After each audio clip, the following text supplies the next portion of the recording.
"Where are you now?" I asked as I watched a baseball game with my brother. That's when my certainty about my husband's lies solidified. His brother wasn't in any condition to watch a baseball game right now. Once I realized all of this, I resolved to take revenge on my husband. I found unlikely allies for this. "My name is Sarah. I'm 27 years old, a nurse at a university hospital. All jobs are tough, but being a nurse means dealing with people's lives. While I don't directly intervene as a doctor would, the everyday support and minor treatments I perform come with a weight of responsibility not much different.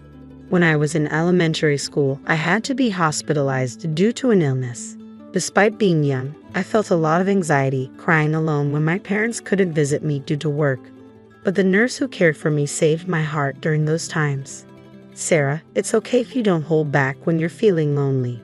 It's definitely going to get better. Let's hang in there a little longer," she'd encourage me every day. Thanks to her, I overcame the hardships of my hospital stay. After being discharged, I admired her and decided to become a nurse. I studied hard to achieve my dream, and now it's been 5 years since I've become a nurse. The job is certainly challenging, but every time I see a patient smile, I genuinely feel glad to be doing this work. I'm fortunate to have my current job, and one of the reasons is my husband, Bob, whom I married a year ago. I first met Bob at a party, and once we started talking, we found out we had a lot in common. We hit it off pretty quickly, leading to us dating. After 2 years of dating, he proposed to me. "I love you, Sarah. You put your heart and soul into everything you do. I want to spend the rest of my life with you," he said. "Are you sure? Do you really want to be with me?" I asked. "Why would you even question it? I want to be with you because you're Sarah. So I want you to get married to me," he replied. "Yeah, I want to be with you too, Bob," I said, and we officially tied the knot a year ago. But there's one thing that's been bothering me. He doesn't get along well with his parents. Ideally, we would have wanted to hold our wedding ceremony when we got our marriage license, but he refused. He didn't want to have anything to do with his parents. So when we went to pay a visit to his parents to announce our marriage, it was hard to set a date. We somehow managed to pay a visit, but my husband was in a bad mood the entire time, and we only stayed for 30 minutes. We ended up getting married without having much of a conversation with my in-laws. Of course, I'd like my in-laws to attend our wedding ceremony too. So, I decided to be honest about how I feel. "Bob, can we talk for a moment?" I asked. "What's up?" he replied. "It's about your parents. We also have the ceremony to think about, so I think we should go see them and have a proper discussion," I suggested. My husband let out a deep sigh and responded with an annoyed expression. "Didn't I tell you before that I don't want to talk about my parents? As far as I'm concerned, I don't care if we don't invite anyone to our wedding. But we should at least invite your parents, Bob. That's enough. If you insist on having family members there, we can just ask my brother. Isn't that good enough?" I reasoned. "Well, I'd love to have your brother attend, but you're really persistent, Sarah. This is a matter of my family, so please don't meddle too much," he said with another sigh before leaving the living room. Alone in the room, I slumped on the couch, staring blankly at the ceiling, overwhelmed by a feeling of emptiness. It was such a shame that we were distant from my father-in-law and mother-in-law. They were such nice people. I wanted them to attend the ceremony, but what could I do to make my husband understand? Even after countless attempts, whenever I suggested, "Let's go see your parents," my husband flat out refused. At some point, he would get angry just by mentioning them. One day, my brother-in-law and his wife were coming to visit us at our apartment. We had dinner together once when we reported our marriage, but although they lived in a neighboring city, it was the first time they visited us since our marriage. After 10 o'clock, our apartment buzzer rang. When I opened the door, there stood my brother-in-law, Jake, and his wife, Emily. "Hello, Jake. It's been a while," I greeted. Jake showed a bright smile. "Hey, Sarah. Long time no see. I apologize for dropping by unexpectedly. Hope you don't mind." "Oh, not at all. Bob is waiting inside. Please come in," I replied. "Awesome, thanks." "Well, here I come," said Jake, following me inside. Emily took off her shoes and called out a greeting, but there was no response from her. "Did she not hear me?" wondered Emily. "She didn't talk much last time we met either. I wish we could be better friends." As they enjoyed some casual chatter while having cake, the atmosphere began to lighten. Since they decided to have lunch, I started preparing the meal. As I was getting things ready, my brother-in-law entered the kitchen. "Sarah, I heard from our folks you haven't visited home since you got married, he remarked. Yes. Well, it's Bob, isn't it? He doesn't get along well with Dad, right? I admitted. That's right. I want my in-laws to come to our wedding, but Bob is hesitant, I confessed. Upon hearing my words, my brother-in-law made a troubled face. After pondering a bit, he said apologetically, I'm sorry. Bob's being stubborn. I wish there was something I could do about it. I'm sorry to cause you trouble, brother-in-law. No, I'm the one who should apologize for not being able to do anything. I'll try to talk to Bob about it indirectly. Really? Thank you. That would be a great help. Meanwhile, my husband and sister-in-law were having fun playing mobile games. Despite my worries, they seemed to be enjoying themselves. I started to feel frustrated with my husband. Just as my brother-in-law and his wife were about to leave, my husband spoke up in a stern voice. Hey, what's up? Did you say something to my brother? Why do you ask? When we were weaving, my brother said you should think about Sarah and confront our parents. You were chatting with him while making lunch, right? You stirred up something unnecessary, didn't you? With a look I'd never seen before, my husband glared at me. Silenced by the awkwardness, I was unable to respond before he continued. You know, isn't it unfair to talk to my brother about our parents, knowing that I don't want to be involved with them? No, I didn't mean. I'm turned off. I'm not feeling like doing the wedding anymore. What? I started, but he clicked his tongue loudly and left the house. He didn't come back until the next day. Since that day, my relationship with Bob has been strained. Our conversations dwindled to the bare minimum, and the once light-hearted atmosphere was gone. Then my husband's absences began to increase gradually, especially on holidays. He was almost never home. Suspicion crept in as he started going out more often. Gathering my courage, I decided to confront him. Hey, you've been going out a lot on your days off recently. Where do you go? I asked. Does it matter? Do I need to report everything to you? He replied sharply. What's with that tone? Do you have a reason you can't tell me? I pressed, half-jokingly. His eyebrows shot up at my question. Flustered, he stammered. I've been going to my parents' house. Parents' house? Bob's, I clarified, surprised. Really? I mean, with the wedding coming up, Sarah wanted my parents to join us, remember? He explained hastily. Well, yeah, but if that's the case, shouldn't I go too? I inquired. No, it's fine. My parents would feel uncomfortable with Sarah around anyway. That's the situation, so don't worry about it. He ended the conversation almost forcefully, leaving no room for my input. After that, he continued to visit his parents' house on his days off. I expressed my desire to accompany him, but he never agreed. Then, one day while I was at work in the hospital, a familiar patient was brought in on an emergency basis. What? Brother-in-law? I exclaimed, recognizing him. Even when I called out to him, his response was sluggish and his body temperature was high. He was also having mild convulsions. According to the doctor, it was probably heat stroke. I quickly tried to call his wife, but there was no answer, just continued ringing. I was sure his wife was a homemaker, so why wasn't she picking up the phone, especially when my brother-in-law was in such a condition? What should I do? But panicking won't help. I decided to switch gears and call my husband. However, like my brother-in-law's wife, he didn't pick up the phone. My husband should be at his parents' house today, so I decided to try calling their house.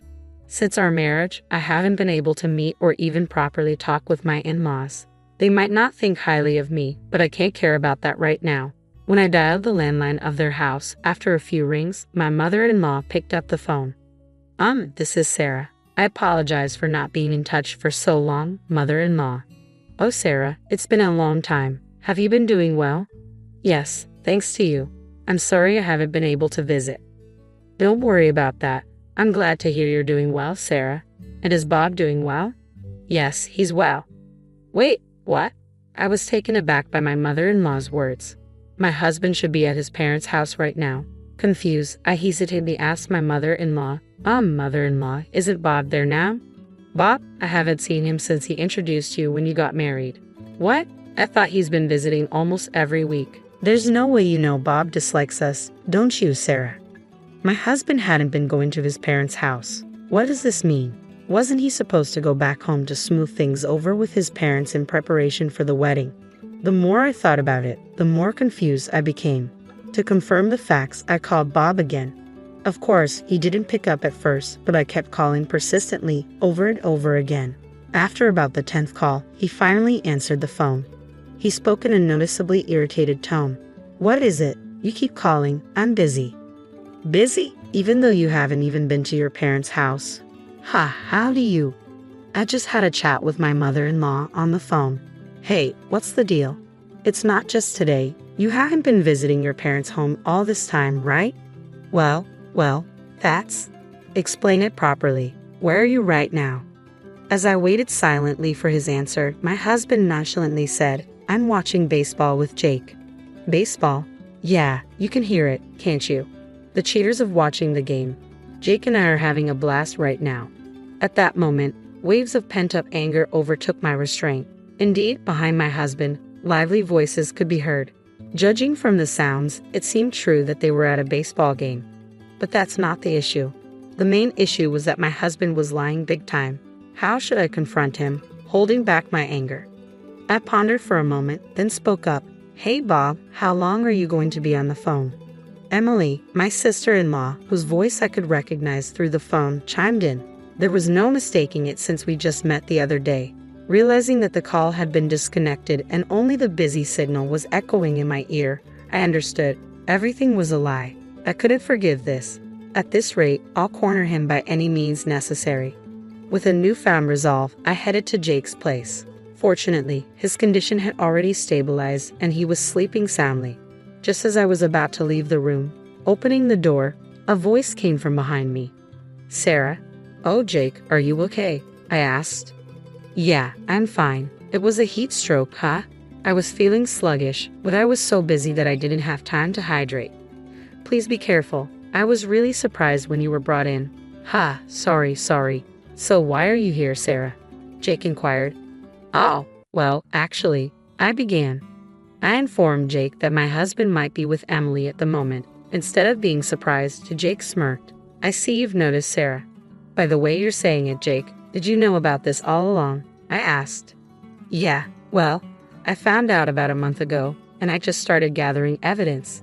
But I've got more than enough evidence now, so don't worry," Jake reassured me. "I see. I'm sorry. I didn't know anything," Jake admitted. "No, it's okay. I was waiting for the right timing to tell you because I thought it would be too harsh on you. Though it turned out this way, I feel like I can finally move on," I replied weakly, though I felt an immense dislike for the two who made Jake and me feel this way. Jake laughed weakly, but he seemed somewhat lonely. At the same time, I waited for my brother-in-law's recovery, and then we headed to his parents' house together. Upon explaining the sequence of events to my in-laws, they were momentarily at a loss for words. After learning the truth, with apologetic looks, they began to apologize. "Sarah, we're sorry for our foolish son's affair. We never expected this to happen," they said. "Please don't apologize. I'm okay," I assured them. "But right, honey?" "Yes, apologies won't fix this. We're truly sorry," my husband's father added. "It's okay. Instead, would you lend me and your son a little help?" I proposed to my in-laws. My brother-in-law and I each made simultaneous calls to his wife and my husband. Perhaps surprised to be called at the same time, Emily and my husband picked up the phone immediately. "Hello." "Sarah, what's up?" "What do you mean, what's up? You're with Emily right now, aren't you?" I confronted my husband. "What are you talking about? Why would I be with my brother's wife?" he replied, but I heard Emily's voice in the background. "When I called earlier and your brother knows everything, we've got concrete evidence of the affair," I asserted, my anger boiling over. Despite the evidence, my husband kept spouting nonsense, claiming it was a misunderstanding and he just happened to run into her. I was fed up with his lack of remorse and his constant prioritization of self-preservation, even at this point. Out of sheer anger and feeling betrayed, I raised my voice. "Shut up. Misunderstanding. What are you saying?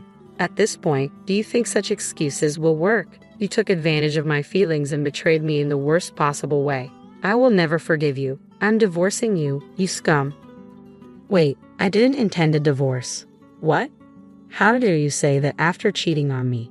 Just so you know, I have no intention of getting back with you or that woman. I hope you both go to hell. Your parents won't help you anymore. Suffer for the rest of your life, regretting what you've done, you piece of trash." Without waiting for his response, I hung up. Shortly after, my brother-in-law and I went to the city office to get divorce papers. Eventually, my husband and I divorced amicably. Initially reluctant, he finally signed the divorce papers after being persuaded by his parents. Of course, my brother-in-law's divorce was also finalized. We both demanded substantial alimony from them. Later, I found out that my ex-husband had been involved with my brother-in-law's wife for quite some time. Apparently, he was meeting her during lunch breaks and after work, and their affair was exposed at the worst possible time by their coworkers. As a result, his reputation at work plummeted. Unable to withstand the judgment from his colleagues, he eventually quit his job after repeated absences. My brother-in-law's wife, who was a stay-at-home wife, also had her life turned upside down. She lived with my ex-husband for a while after the divorce, but as their financial situation worsened, their arguments increased, and they broke up within a few months. For a while, she won't be able to live a decent life. On my end, surprisingly, I've been getting by day to day without much fuss. Right after my divorce, I moved to an apartment near work, living the carefree life. I still keep in regular contact with my brother-in-law and my ex-in-laws. Where I am today is thanks to them.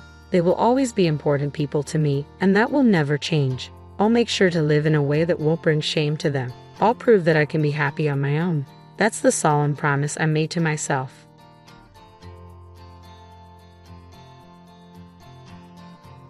My name is Mary, a 35-year-old employee. I was born with a weak constitution, often catching colds and missing school. Perhaps due to this, I didn't have many close friends. Even in middle school, my frailty didn't change. Classmates who didn't like this often approached me, saying, "Hey, you're supposedly sick and missing school, but in reality, you just want to play hooky, right? It must be nice having it so easy. We can't take off because our parents are strict." Honestly, I was envious. Being spoken ill of like that was a usual occurrence. I often came back home feeling hurt and wounded by the heartless words of my classmates. I felt as if there was an invisible wall between me and my classmates, making my middle school days particularly difficult. As an adult, I couldn't easily miss work for a minor fever, so I always put work first, even if it meant pushing myself. Especially as a new employee, my training supervisor was extremely stern. He constantly said things like, "Illness comes from the mind, show some spirit." So keeping up with it was quite a struggle. As my days were consumed by work, I noticed my peers getting married and becoming happy. It made me realize that I was reaching that age too. However, I never felt a rush to get married. I believed I would never find a kind person who would want to marry someone with my health issues. But life is unpredictable, and unexpectedly, a man who invited me out for a meal appeared out of the blue. This person is my husband, Thomas. "Hey, looks like you're finishing up for the day, right? If it's all right with you, would you like to grab dinner together?" Thomas was an elite, a graduate of a prestigious university, and was considered a future head of the department. He was not only competent at work but also cooperative and trusted by everyone around him. He had a personality completely opposite to my introverted one. I was surprised when he suddenly invited me to dinner. At first, I didn't even realize he was talking to me and thought he must have mistaken me for someone else. However, it seemed he was indeed inviting me, which even left me blurting out, "Ha!" Thomas was quite popular with the female employees because of his personality and good looks. It was a mystery to me why he was still single. Yes, I'm almost done with my work, so that would be fine. In the end, I couldn't refuse his invitation, so I went along for dinner. But this meal became the catalyst for the two of us to grow close quickly. He was very friendly, and the conversation flowed naturally. It was the first time in a long time I had been able to laugh and talk with someone other than family. Although I had to head home because of work the next day, I found myself wishing I could spend more time with him. We started spending more time together after that meal, and 3 months later, we began dating. Considering our ages, we decided to marry. A year after we started dating, we found a small apartment near the train station and moved in together. I never imagined I'd get married and truly believed I was about to start a happy life. I never expected this marriage to be the beginning of a nightmare. Shortly after getting married, he gradually began to reveal his true nature. After our marriage, I switched jobs and started working at a different company. It was a company with many female employees. During the interview, when I mentioned my health issues, they reassured me that with so many women working there, I shouldn't worry. Today, I was able to take a day off due to their understanding. "Hey, why are you sleeping?" The head of the household is back. Shouldn't you welcome me home? You're so dumb. As soon as I got home, he came into the room with a sulky face, seemingly displeased that I hadn't greeted him. I'm sorry. I was feeling unwell today and took the day off from work. I'm about to make dinner. Why don't you go take a bath first? Upon hearing these words, Thomas, who was already in a bad mood, said, "Ha! You're just starting to make dinner now? When a husband comes home, it's obvious that dinner should be ready. Are you lying about being sick just because you want to skip household chores? You're such an incorrigible woman." His words reminded me of what my classmates used to say to me back in my school days. They would often say I was skipping class under the guise of being sick. Their words would always hurt my heart, but even when I was feeling sick, Thomas never helped with the chores. Instead, he treated me like a housemaid. Then one day, a certain incident happened. I felt particularly bad that day, with a fever exceeding 104 degrees and dizzy to the point where I couldn't even stand up. Ideally, Thomas should have taken me to the hospital, but instead, he grabbed his carry-on bag and walked straight out the front door without a glance at me. "Wait a minute, you're leaving me in this condition?" Shocked by his indifference, I couldn't help but shout, "It can't be helped. It was planned from before. Take care of the rest." With that, he really left the house. About 30 minutes after he left, my condition worsened. I called an ambulance myself and was taken to the hospital. My parents and my brother came rushing to the hospital as soon as they heard the news. While receiving an IV, I explained everything that had happened so far. As I spoke, both my parents' and brother's faces turned red. Leaving his sick wife behind to go on a trip, this behavior was unacceptable not only to my parents but also to me. That's why I decided to carry out a certain plan with my parents and brother. I did text him that I was hospitalized, and soon after, I got a message from Thomas. "I'm about to head home," so I called the house, but no answer. "Are you still in the hospital? Come home and cook my dinner." Seeing this message, my brother decided to call Thomas. Surprised by the sudden call from my brother from my phone, Thomas assumed it was me and started talking arrogantly. However, when he realized it was my brother, he immediately changed his tone and started apologizing. But it was too late. With a low, angry voice, my brother said to him, "Sorry to inform you, but Mary won't be coming back to that house. She passed away." What? Even Thomas couldn't hide his surprise at the shocking words that suddenly came out of my brother's mouth. However, he soon regained his composure and said with a nonchalant tone, "I see. Understood. Once things settle down, I'll take care of the necessary procedures. Thank you for everything till now." And with that, he hung up the phone. Wouldn't most people, upon hearing their wife had passed away while traveling, rush home in a panic? Yet he, far from showing concern, hasn't even asked about the funeral schedule. In other words, he couldn't care less about me. After that, I felt something snap within me. From then on, I decided to carry out a plan that my brother had devised while he was at work. I returned home. I deliberately cleaned up the messy room until it sparkled, folded the laundry that had been hung up, and put away the dishes, taking great care not to drop a single speck of dust. During that time, I checked things like the drains and toothbrushes. After doing this a few times, my brother received a call from him. "Hey, it's rare for you to call. What's up?" Although he spoke calmly, my brother's eyes were smiling. He probably knew he would get a call. Unaware of this, he said over the phone, "Mom, can I ask you something? Did you go into my room while I was out?" "Into your room? No, I didn't go in. Why would you ask that?" Perhaps even he, as insensitive as he is, found it eerie that the room was constantly sparkling clean, so he thought my brother was entering the room and called to confirm. The thing is, the room that was messy until this morning is incredibly clean. When I returned home, the trash on the floor was thrown away, the laundry is folded. Something is weird. "Did you come to pick up Mary's stuff?" Speaking with a tremor in his voice, my brother replied, "Oh, come on, there's no way I'd do that. I never got a spare key to your room for my sister when she was alive, and our mom has been too busy with work lately to visit you there, Thomas. You must be tired to think this way." Although it was my brother who planned it, I was the one carrying it out. Even for my brother, it was impossible to enter the room without permission.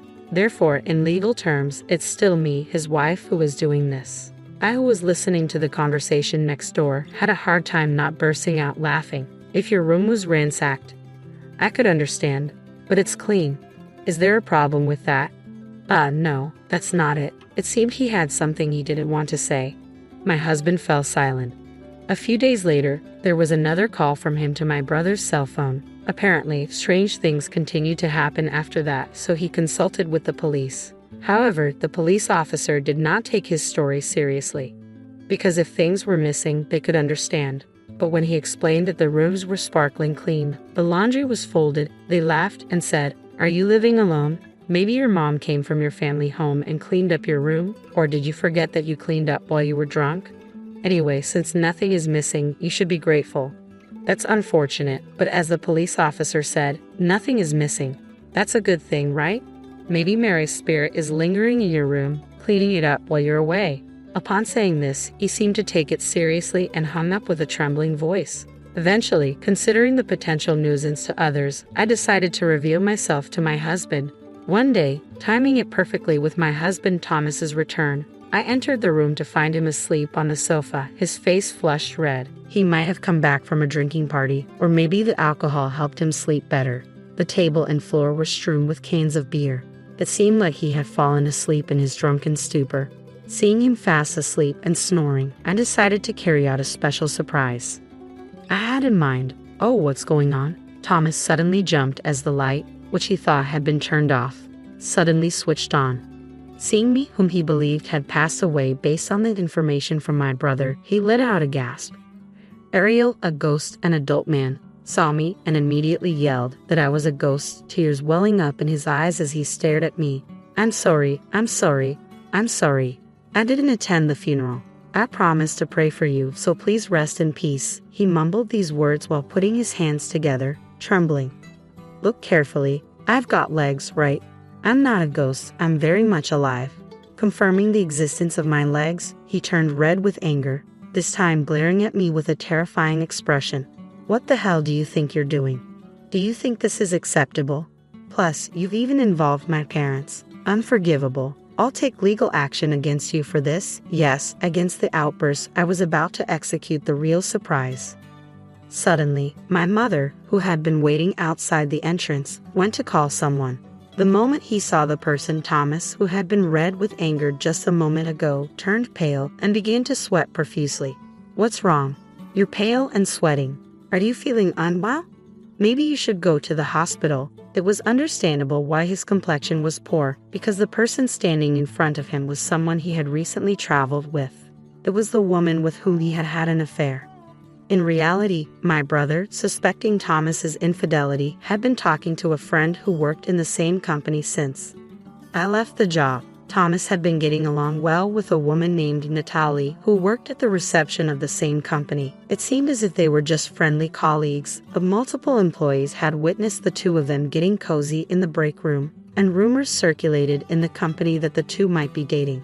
Many employees knew that he was married to me, so they immediately realized that their relationship was something more than just friendship. His good friends were torn between reporting this to me and the boss. They were hesitant because they were worried about me, who had always been weak, and how I might fall sick from the shock. Hearing this, the woman bowed her head and bit her lip, unbearably embarrassed. Thomas, feeling embarrassed, called his mother to explain the situation. In response, his furious mother shouted at us with a ferocious tone, "What is this? Being my son like this, I've always disliked you. Despite not graduating from a prestigious university, you are so arrogant. On top of that, you all tricked my son and hurt him, which is unforgivable. I'll make sure you divorce. There will be no alimony." Whether it was because she had been shouting or not, she was taking heavy breaths, her shoulders heaving up and down. Of course, if she didn't know the situation, it was only natural for her to be upset, thinking we were bullying Thomas one-sidedly. However, my father spoke calmly, explaining the whole situation to my fuming stepmother. The first time she heard this, she had a look on her face that said she could hardly believe it. When he explained that her son had abandoned his wife, who was suffering from poor health, to go out with his mistress who was in the room, it seemed she finally noticed the presence of this mistress. Her previous bluster was gone, and she was simply shaken. The woman, feeling completely uncomfortable, bowed her head in apology to us. "I am so sorry. I will fully pay you damages. Please forgive me." Unlike her flustered boyfriend and dazed mother-in-law, the woman bowed deeply and apologized. I had her write a promissory note on the spot. When I told her I would consult a lawyer at a later date, she responded in a frail voice, "Understood." I couldn't possibly forgive someone who had done this to me. I showed him the filled out divorce papers and said, "I can't possibly forgive you for this. I'm going to consult a lawyer about everything that's happened." After that, I divorced him. Because he didn't come to my aid when I was ill, I ended up receiving a significant amount of money. With that money, I rented a small apartment and have been commuting to work from there. The office is still full of talks about the two of them, but I don't know if it's because he's thick-skinned or what, but he continues to work as if nothing has happened. Hearing about that doesn't make me feel anything. If anything, I think, so that's what kind of man he was. I decided to try and forget about this as soon as possible and threw myself into my work even more than before. Even with difficult tasks, I worked hard to understand them while asking my boss, and it seems that my efforts were recognized as I was chosen for a 1-year overseas assignment. I am already fluent in English, so I won't have any trouble living abroad. Just as I was getting excited about my overseas assignment, I suddenly started getting repeated calls from an unknown number. Since it was an unknown number, I initially thought it was a wrong number, but since it kept calling over and over again, I thought it might be someone I know, and I answered the call. "Hello? Who is this?" When I cautiously asked, it turned out to be Thomas. "It's been a while, Mary. Have you been well? I just wanted to hear your voice and ended up calling." Unbelievable. He called me casually after what happened. I wonder what he could think of me. The more I heard his voice, the angrier I became. "What do you want now? I have nothing to discuss with you. After this call, never contact me again." Then he started talking with a desperate voice. "Wait, just listen to me for a second. Actually, I married Natalie, but she doesn't do any housework at all. Since we got married, she doesn't clean at all, and all we eat are pre-made meals. On top of that, I've started to have to take care of my mother. Honestly, I'm in trouble."